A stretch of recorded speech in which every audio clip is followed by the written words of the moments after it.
At the beginning of the book of Acts, the disciples come to Jesus and they say to him, "Is it now the time that you've died and resurrected and you've established your royal and Messiah credentials through the resurrection? This is a big moment. Are we going to seize this opportunity now to re-establish the independent Jewish state? In other words, fulfill all those messianic promises of a descendant of King David sitting on David's throne in Jerusalem and putting everything to right as it should be according to Torah."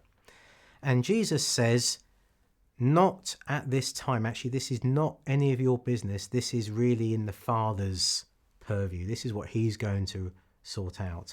Your business is going into the world, preach the gospel, make disciples. And that's a very crucial passage because it tells us two very important things.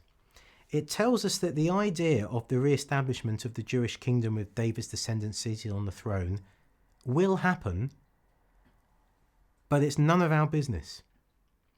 And it tells us that Christianity is about something else. Christianity is about preaching the gospel and making disciples. It's not about setting up God's kingdom on earth. It's about preaching the gospel, making disciples, in other words, getting people saved for the world to come, and leaving the idea of the kingdom of God and what happens on this earth to God to resolve in his own way and in the time that he is appointed. Now, this is the essence of what we would call dispensationalism. In other words, we believe that there is a period of time which we would call the church age, a period of grace where we can preach the gospel and make disciples.